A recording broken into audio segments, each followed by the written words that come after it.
Welcome, everybody. This is the Rotary E-Club of Silicon Valley. Every week, we bring you the stories of people who are making a difference in the lives of others, locally, globally, and digitally.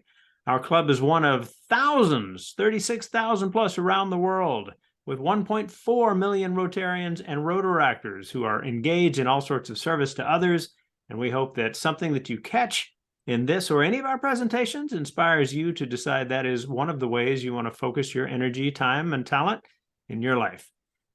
Today, we're going to talk a little bit about Rotary's history. And so as you got to this video, it happened one of a couple of ways. You were either directed to our Silicon Valley Rotary.com meeting page, where if you pause and scroll up a bit, you will see the fine bio we have there of Mr. Steve, all right, who is going to be with us.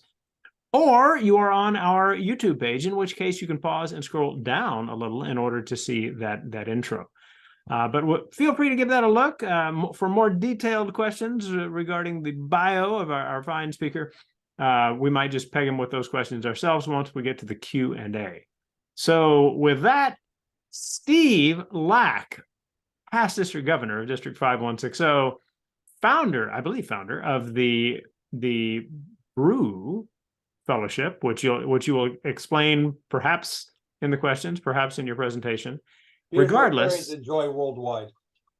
Excellent. All right. And we are nothing but proud to have you with us. Tell us a little bit about the story of Paul Harris. All right. Well, hello, E-Club of Silicon Valley. Let me get started with our, are you able to see that? Great.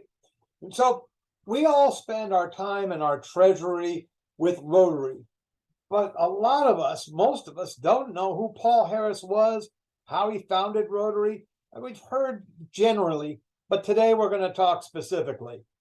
And we're going to talk about who Paul is. And we're going to start with him being born in April of 1868, 3 years after the Civil War.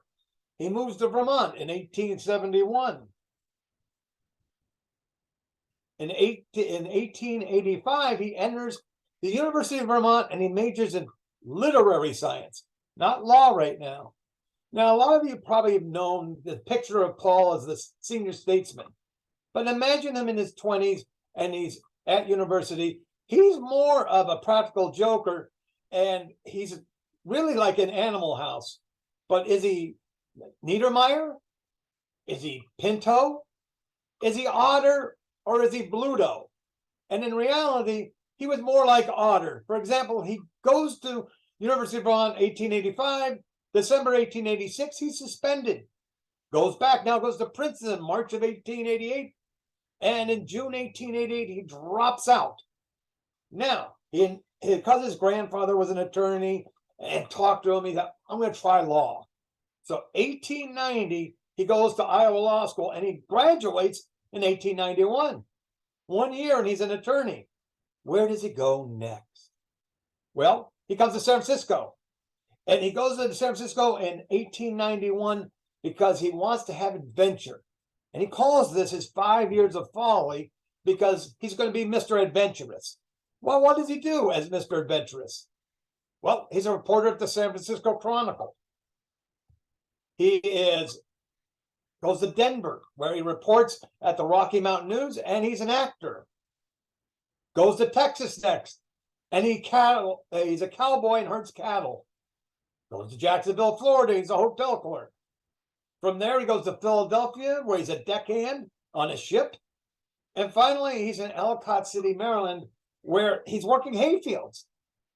He just wanted to experience life, which is great. And now he's done 5 years. Where does he settle? He settles at the age of 28 in Chicago and starts a law firm. Well, he's actually a one-man law firm. So where does the idea for Rotary come from? It wasn't 1905. Back up 5 years, it's 1900. He's got another attorney friend named Robert Frank, and they go out for dinner. And after dinner, they go and walk to a drugstore. And Bob says to him, he says, for example, Rushton, I have my friend Paul. He's new, he's in Chicago. And Rushton would say, welcome, Paul, great to see you. And then he went to a cigar store, and Bob would go, "Hey, Shags, this is my buddy Paul. He's new to Chicago." And Shags goes, "Great to meet you. Have a cigar." And they do this 3 or 4 times. And that's where Paul realizes that to get to be a acquaintance and friendship that does have business opportunities. So if you add acquaintance, make it a friendship, and then do business, that's the key. That's the idea. It's social before business. Now, here are the Fab Four. And of course, we all know Paul is 36. He's an attorney. By the way, the lifespan, average lifespan in that time is 42. So he's not a young guy. His best buddy, Sylvester Shield, 35, a coal merchant. Hiram Shore is 43, a tailor. And Gus Lohr is 41 and a mining promoter. So none of them are young people. But get together on February 23rd. First, Paul and Sylvester have a nice Italian dinner and drink some wine. And that's across the street from Gus's office. This is where they met on that night. This is the recreation at Rotary 1. That table is where the four of them sat around. What'd they do? What'd they talk about that night? Well, they said, this club needs to be social in nature. We need to get to relax and get to know each other. They didn't talk about business. So they wanted to be able to talk, but and do it with people they trusted. And they're already in the habit of exchanging business favors. So they thought, as you know, these weren't cold calls. These three were all clients of Paul. Paul would collect debts on their behalf. That's the kind of attorney he was. He wasn't a criminal litigator. These were his three clients. And it was, as he says himself, it was his love of fun and companionship that brought Rotary into being. Well, let's go to meeting number 2, March 9th, 1905. There are 7 members. Again, no cold calling. We get Harry Ruggles, one of the most underappreciated Rotarians, if there ever was one. He's the 5th Beatle. He missed the first meeting, but he became instrumental in keeping Rotary alive. And he's known as the singing Rotarian because he introduced singing into the club. Harry Ruggles invited his friend, William Jensen, and Hiram Shore invited his dentist. Notice they're friends inviting friends. This isn't open to the public. So again, it's about good cheer. What are the goals of this club? Well, it's about social. It's got to be fun. And because the stresses, so there wasn't a lot of business talk. It was horseplay. It was fun. It was practical jokes. And this allows them, they work all day, they work hard, they get to relax, and that's why they look forward to going to the Rotary meetings. Now, we all know about the classification system. It wasn't to keep it to one profession. It really was secondary to the idea of social. By the way, if you were a candidate, everybody had to accept you. If it wasn't unanimous, you couldn't be in the club. But they wanted people who got it, who wanted to get the horseplay, the practical jokes. If the chemistry wasn't there, they didn't say, we just don't like you. They'd say, we already have somebody of that classification, so unfortunately, we can't let you in. And if they did like you and they had a duplication of vocation, they'd find a way, like they do today. They come up with another classification. This was the important meeting, March 23rd. Up till now, it's been a concept. Wasn't a club. There are now 11 people. So we go from 4 to 7 to 11. And what do? We formally elect and install officers. And it's not Paul. Paul didn't want to be the first president. He wanted his buddy, Sylvester Shield. And I love this. No dues. They paid for it by finding people who weren't there. If you missed the meeting, you were fined 50 cents. And if you said you were going to be there and didn't come, you were fined on that. And I find that a fascinating way of financing. And there was a tradition was adopted as a rule requiring members to be addressed by their first name. And this is revolutionary. 1905, it would be Mr. Harris, Mr. Shield. It wouldn't be Paul and it wouldn't be Gus, but that's what they did. And it broke down the classification and the social structure. Every year, by the way, they had to be reelected to be members. Now, here's a fun thing. Look at these names. These are the names that we could choose from. Which one would you choose? Windy City Roundup, Chicago Fellowship, Chicago Circle Club, the Lake Club, Chicago Civic Club, Booster Club, Friends in Business, Men with Friends, the Triple F Club, Food Fund Fellowship, Trade and Talk Club, the Conspirators, which was Paul's submission. That's what he wanted to call us. And the Roundtable Club, and the final one, the one that was most popular, the Rotation Club. But you know, we're not called the Rotation Club. Paul said, look, if you're not going to go with Conspirators and you're going to go with this, don't call it the Rotation Club, call it Rotary. And that's how the name, because they rotated from person's business to person's business. Here is the list of our first 1905, and this is from October. You'll notice Gus, Paul, and Sylvester are there, but Hiram isn't. Hiram left a month after that. He didn't make it 3 months, and Gus would be gone a month after this. So 2 of the first 4 didn't even stay in Rotary, yet it grew. And this is how it grew. 1908, 1907, Paul becomes the 3rd president of the Rotary Club. 1908, he's elected to his 2nd term. He rooms with a guy named Manuel Munoz, who works for S&H Green Stamps. The club doesn't want to grow. So Paul secretly asks Manuel, when you go to San Francisco, can you start a Rotary Club? And matter of fact, at the first informational meeting of the San Francisco Club, Charles Schwab was the key speaker. Interesting, in August of 1908, there's a practical joke pulled on Paul. He gets up to run the meeting. They get up and a person goes, "That's it, Paul, I can't take it. I don't like your jokes. You're too dictatorial. I'm out of here." Another guy does the same thing. That was the practical joke. But when members 3, 4, and 5 got up and walked out, Paul, because that wasn't the joke, Paul said, "Nobody else has to quit. I quit." And he walks out. They had to go to get him to come back, but he resigned as president, and it wasn't until Harry Ruggles replaced him that Harry brought the club back together. The first meeting of the San Francisco Rotary Club was November 1908. That's Club 2. And then we grow in 1910. We have an association of 16 clubs. Paul gets married in 1910, and he quits Rotary in 1911. I mean, he leaves. And the reason being is he hadn't paid attention to his law practice, but more importantly, he wasn't paying attention to his wife. And she was calling on him to take care of your business and take care of me. So he leaves in 1911. We get our first international club in 1911. And then in 1911, we get our first motto: he profits most who serves best, not service above self. Because from that standpoint, that came in 1987.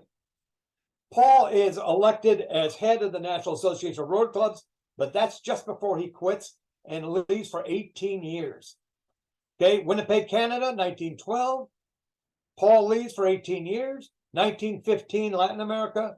Asia, 1919. 1921, we go to Europe. And how are we doing on time? Just keep going. All right.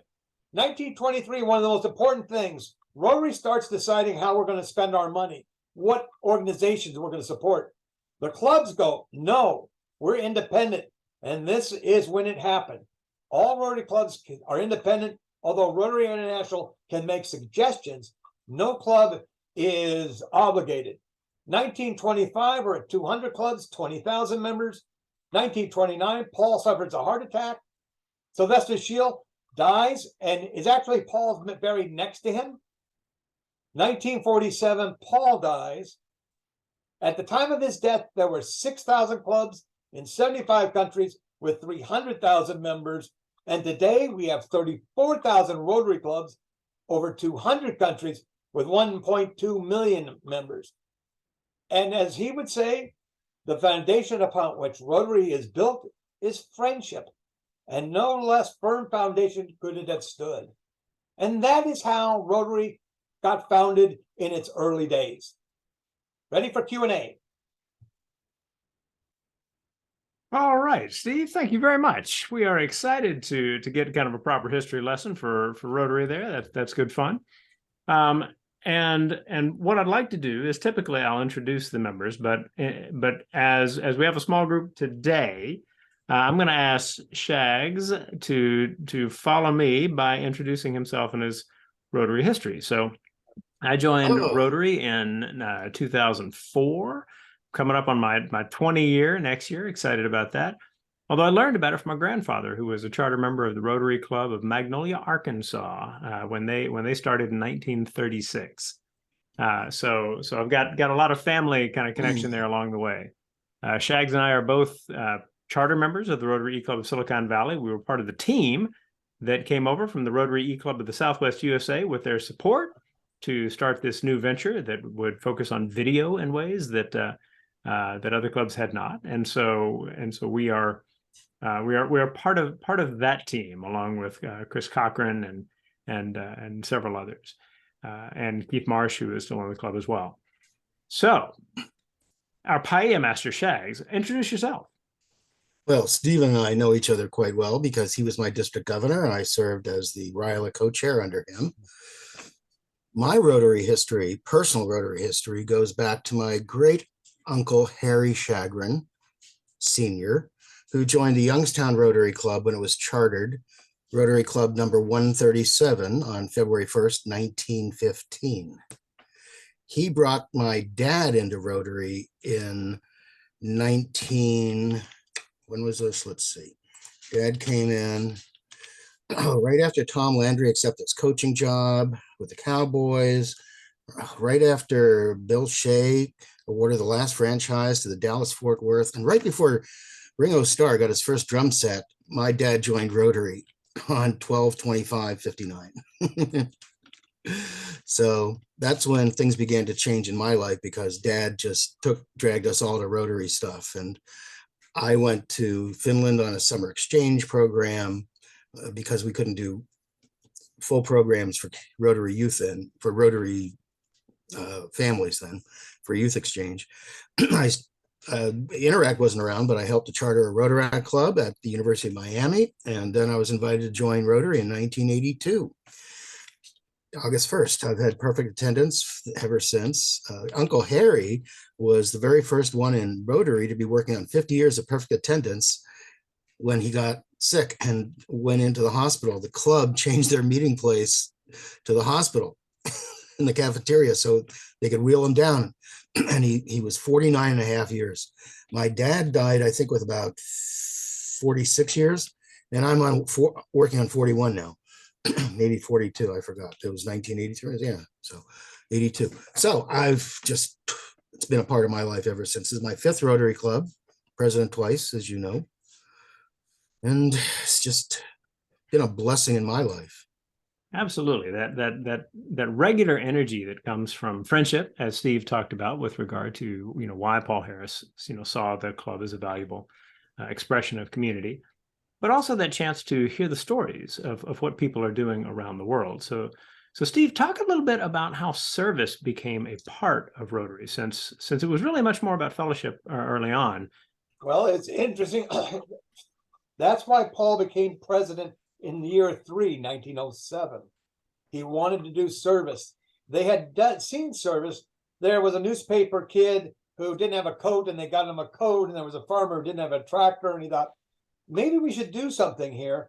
And they started getting a bad name because they were becoming exclusive in doing business relationships. So he said, we need to do service, which was, of course, the public outhouse that we wanted to do. But the club didn't want to do service. They liked the business. As a matter of fact, in October 1905, it almost ended. Half the club wanted to do BNI type networking, and the other half wanted to do social. And they were going to be a rift. And it was actually Harry Ruggles again, who through singing and social kept the club together as that duality. So in 1907, Paul appoints a subcommittee. Now, his first name he wanted for Rotary was the collaborators, the conspirators. And so the subcommittee, what name did he call it? The conspirators. And there was, you would think that a public outhouse would not have a lot of opposition. But department stores are where women went to use the facilities, and bars are where men went. And both department stores and bars fought against our first public project. But we overcame it, and that is the beginning of service, as opposed to add to business, not instead of it. And I find it interesting. He profits most, who serves best. Was you run a good business when you serve your customer. I'm a big on vocational service, and everything we do for a living, every job we have, serves the community, serves a need. And that's what he meant. He profits most who serves best. But then in 1987, it's service above self. You notice we aren't talking business. So we flipped the story more to service and less to the business side of it. And we really have de-emphasized what I think is the critical thing for all of us as far as what Rotary is about. It's the social fabric, whether it's business or service. It's having fun with each other. And that's what brings us to our clubs. Well, speaking of fun and fellowship, your role in Rotary has not been limited to becoming a district governor, but you are also one who founded a fellowship. If you would you also quickly explain what a fellowship in Rotary is? Yeah, and we've then tell chugged us a a little few, bit haven't about the one that you have done. We've chugged a few, haven't we, Steve? Yeah, and real quick, what a fellowship is Rotarians that get together, not based on geography, as most clubs are based on geography, but it's based on their hobbies or their profession or their passion.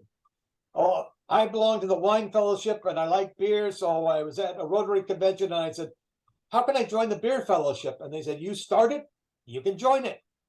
And two other people at the same time, Moses, gotta love the name, from Ghana, from Accra, Ghana, had the same idea, and a guy named Martin Lindbergh from Fort Collins, Colorado. We got together in 2013 and we were forming the Beers Rotarians Enjoy Worldwide Fellowship. Takes 3 Rotarians from 3 countries to start a fellowship. I was at a district governor convention, and I was going around and asking, would you support a beer fellowship? And the governor from Germany going, you can't start one without Germany. And Australia said, you can't start it without us. So there are 532 district governors. The first 250 I went to said yes. I figured I didn't need the other 250. So in 2013, we founded it. We're a global fellowship. We have over 1,600 paid members. We have over 2,800 Facebook members in over 130 countries. I need to join fellowships. I haven't really done that much with Rotary fellowships. And they're a great way of getting together. One of the things we do annually is we have we did one global party for everybody in the world that started at 5 o'clock everywhere in the world. Now, how can you do that? It's 5 o'clock in New Zealand and 5 o'clock in San Francisco and 5 o'clock in Hawaii. How can you pull that party off? You meet for 24 hours. We started at 5 o'clock Saturday in New Zealand, and every hour we started the party again with a new host from that country or that area, and new brewers and new members, and we went 24 hours because Oktoberfest, this was during COVID, had been canceled. So we thought, no, we'll run it. And for 2 years, we ran that global Oktoberfest via Zoom. Well, when we think about the experiences that not only bring people to Rotary, but keep people in Rotary, for me, a lot of that actually comes back to service. We recently recorded a really powerful program from Barb Demarest, who founded Knitted Knockers, and that is an association that does incredible work for people who've dealt with breast cancer. And Shags is actually the person who helped direct the attention both to Barb and to you, Steve. So we have him to thank for both these programs. But when you think about your own experience in Rotary, can you pin down one or more of the stories that for you really allowed you to understand why you stay in Rotary? Well, yeah, I've done international missions, and the 2 international missions that I did a rotoplast in El Salvador, and then as district governor, did a mission to Burkina Faso, West Africa. And it was putting water and schools in very remote villages. And whenever you've done an international in a place that this is more remote than the moon, and you see what effect it has on people, that was 10 years ago, and kids are still going to that school, and it still affects them. And one cute story, I go back there in 2014 to check on the water, and what had they done with some of their new water? They made beer. And that's when I knew beer was universal. So better water, better beer. And beer, you can't drink water in places like that where you can drink beer. So you can owe your life to beer. If you drink water, it could kill you. So in talking about what makes for better water, we might shift over to just what makes for better clubs. And I think that many of us in the Rotary Club of Silicon Valley would very quickly agree that the addition of women to Rotary was a major improvement to the organization. Can you talk a little bit about that history? Well, yeah, it was 1987, and the lady, she's still with us. She was in the Rotary Club of City of Hope, Duarte City of Hope, and Here in California. Sylvia Whitlock was is her name, and she didn't join as Sylvia. She was like S. Whitlock, and somebody from Rotary saw it and went, "Wait a minute, you can't be a Rotarian." And the club said, "Yes, you can," and they pulled the charter. And they became the unchartered Rotary Club, and then they went to court and forced Rotary to accept women, and that happened in 1987. And it said, women is the best. You're right, best thing.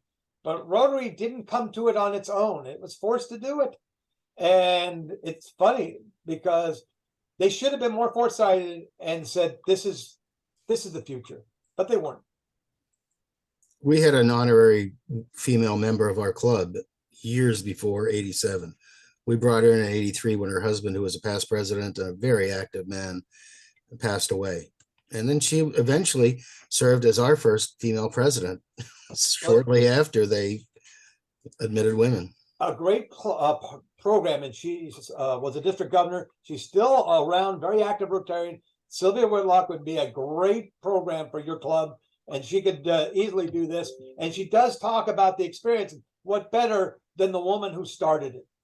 You read my mind, sir. Well done. What we're going to do is we're actually going to wind down this recording. We'll no doubt continue to talk to you because that is the cool perk that Shags and I get for being part of the recording. Members find time to join these recordings. It's a whole lot of fun. There is a job for you to do as someone who just watched it. We ask you to do 2 things. We request that you let us know you were here. Fill out the attendance form, and that helps us better understand the reach that we have as a club. And we appreciate you doing that. If you are visiting Rotarian and want a record of your visit, then filling out that form and successfully spelling your email address will mean that you get an automatic message that you can pass along to your club secretary for that purpose. A little farther down, you'll find our forum, the Discuss, DISQUS section, where you can leave thoughts about what you have learned in this recording, in this program, or any other element of the meeting. You can respond to others. We keep it fun and civil there, or try to, in order to make sure that we have that extra avenue for getting to know each other in an online and asynchronous club. As we always like to do, we hand it back to our speaker for the final word. So, Steve, I hand it back to you to finish off the recording. I just say that I do think fun is rule 1 for Rotary. It's to enjoy our fellowship and enjoy what we do, because we have a good time doing good work. Amen. Everyone, thank you for joining us. We will see you next week.